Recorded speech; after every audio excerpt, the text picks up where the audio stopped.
जय श्री राम। परम प्रिय मेरे भाई बहन, फाल्गुन मास कृष्ण पक्ष की विजया एकादशी का पावन व्रत 24 फरवरी 2025 को है और पारण अगले दिन 25 फरवरी को प्रातः 7:02 से लेकर के 9 बजे के अंदर करना उत्तम रहेगा।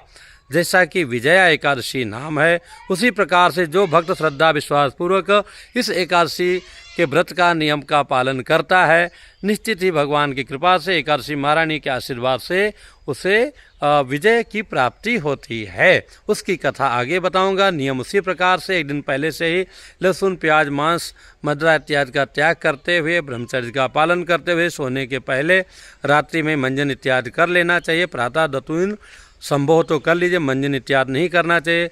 और जैसा कि शेविंग करना है या और तमाम प्रकार के प्रसाधान इन सबसे दूर रहना चाहिए और भगवान का विशेष करके पूजन करना चाहिए। जो पूजन का विधान एक दिन पहले ही संभव हो तो भैया धातु का नहीं, मिट्टी का नहीं, स्टील का, तांबे का कलश का स्थापन करके उसके ऊपर में भगवान विष्णु की अगर स्वर्णमयी प्रतिमा है तो कहना ही क्या, अथवा घर में जो भी प्रतिमा भगवान विष्णु जी की अथवा लड्डू गोपाल जी की, राम जी की उपलब्ध है वो रख करके और उनका पंचामृत आदि से पूजन करके और प्रातः पुनः एकादशी के दिन हमें शीघ्र उठ करके, जैसे कि दिन पहले से ही ये दशमी के रात्रि में ही सोने के पहले मंजन इत्यादि हमें कर लेना चाहिए। एकादशी के दिन दातुन कर सकते हैं पर मंजन वगैरह नहीं करना चाहिए, शेविंग नहीं करना चाहिए।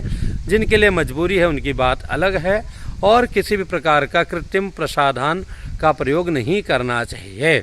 करना क्या चाहिए, तो एक दिन पहले आपने जो कलश स्थापन किया अथवा ना भी कर पाए हैं तो उसी दिन कलश स्थापन करके ऊपर में विष्णु भगवान को वहाँ विराजमान करके और फिर जो है उन्हीं के सामने बैठ करके संकीर्तन भजन इत्यादि करके सत्यनारायण पूजा भी करा सकते हैं और रात्रि जागरण करना चाहिए।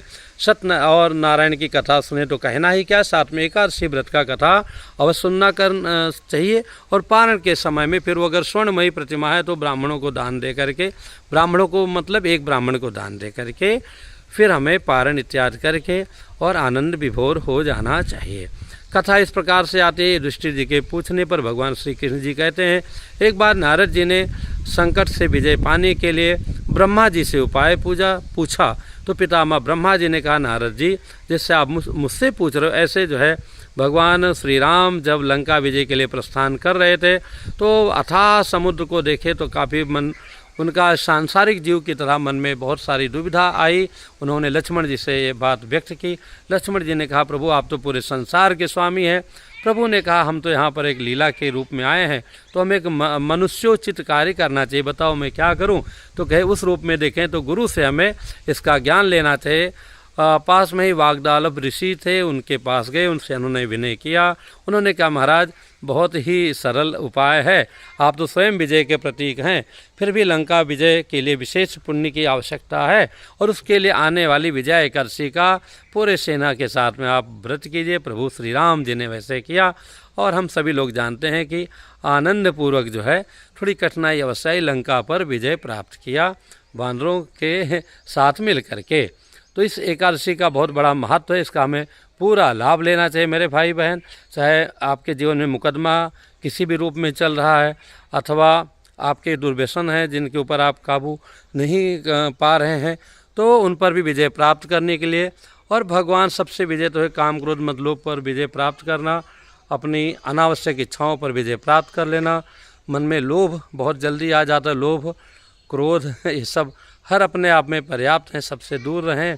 तो इसलिए जो है आत्म संयमी बनने के लिए भी बहुत आवश्यक है हम इस एकादशी का व्रत करें। जो भी श्रद्धा विश्वास करेगा प्रभु उसका कल्याण करेंगे। मैं वीडियो बहुत कम अर्पित कर पा रहा हूँ, उसके लिए क्षमा चाहूँगा, लेकिन हाँ आप धीरे धीरे आपको लगातार वीडियो मिलते रहेंगे। जिन लोगों ने प्रयागराज में महाकुंभ के अवसर पर यज्ञ का वीडियो नहीं देख पाया है, उपलब्ध है, वो लोग उसमें देख सकते हैं, आनंद ले सकते हैं। मन में कोई दुविधा हो कमेंट्स कीजिएगा। पुनः मिलूंगा एक नई जानकारी के साथ में।